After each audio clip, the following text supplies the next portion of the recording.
नमस्कार, मैं प्रद्युमन जोशीला।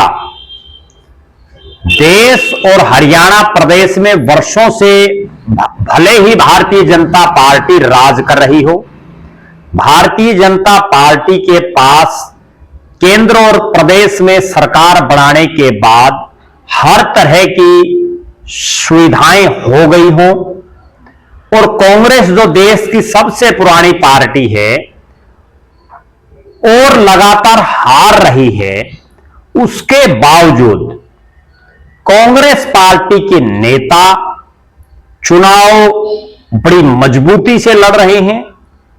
कांग्रेस पार्टी के नेता बहुत लंबे चौड़े संसाधन ना होने के बावजूद बड़ी दिलेरी के साथ चुनाव लड़ रहे हैं। इस वीडियो में हम आगे इस विषय में आपको बताएंगे।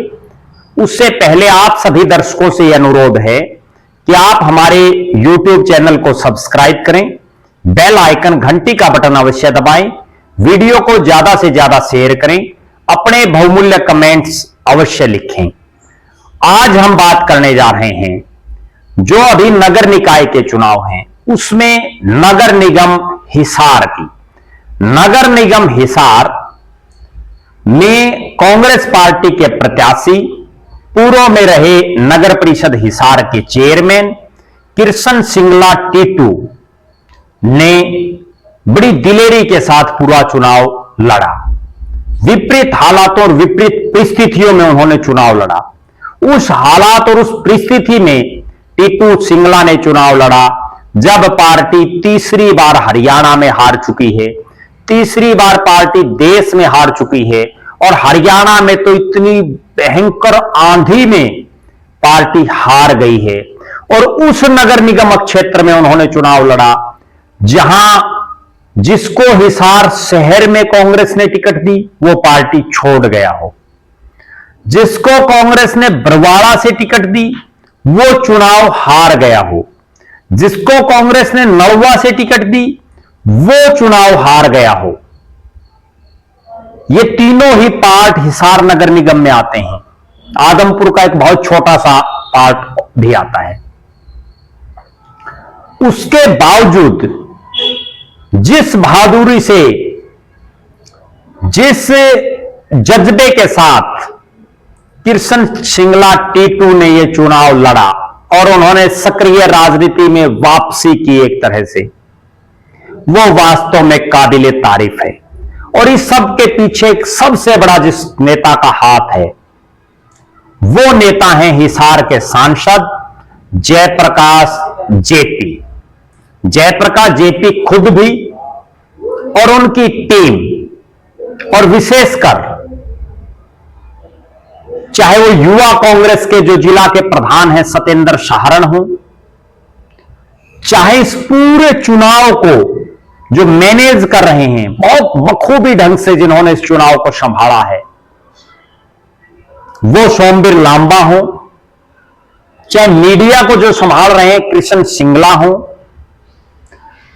या कांग्रेस पार्टी के अन्य नेता हों, उन सभी ने अपने कंधों पर इस चुनाव को लेकर के कृष्ण सिंगला टीटू के भार को कुछ कम करने का काम किया।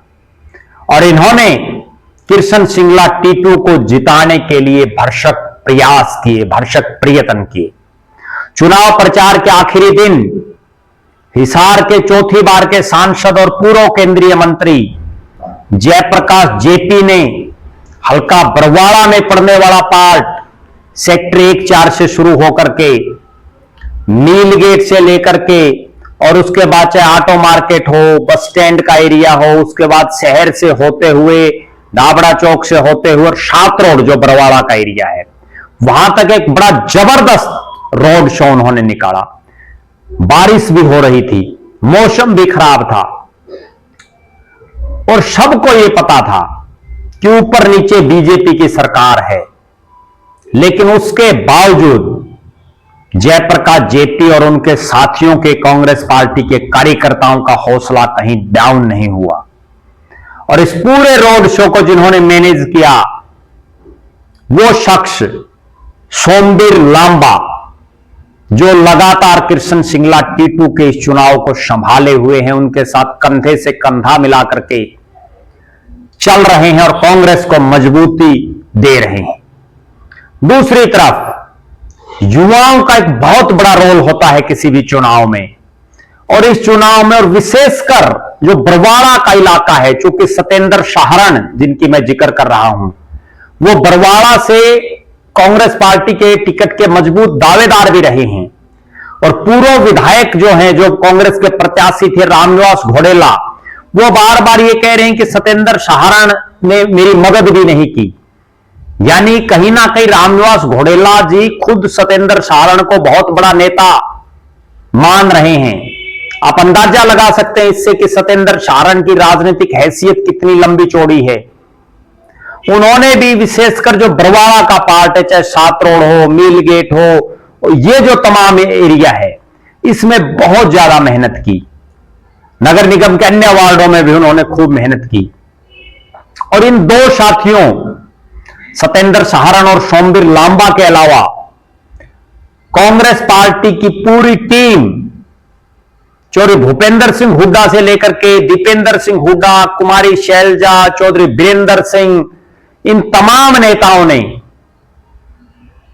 कृष्ण सिंगला टीटू के पक्ष में वोट भी मांगे और उनके कार्यक्रमों में शिरकत की।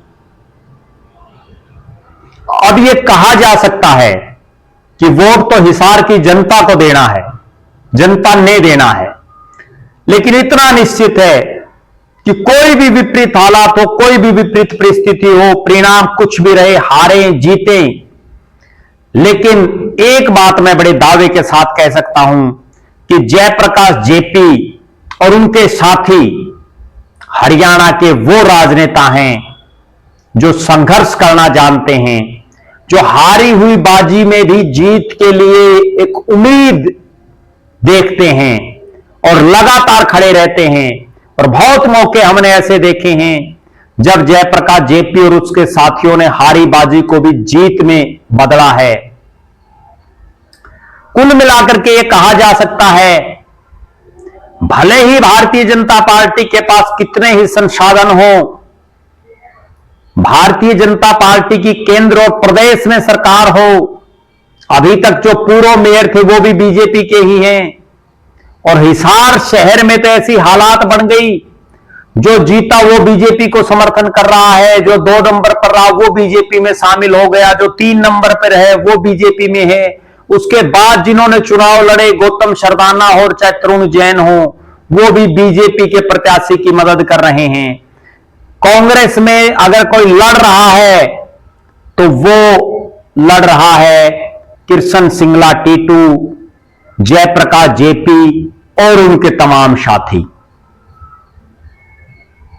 बहरहाल हमारा जो नगर निगमों, नगर परिषद और नगर पालिका जहां जहां चुनाव हो रहे हैं, उनके मतदाता हैं, उन सभी से यही अनुरोध है कि आप अपना वोट अवश्य डालें।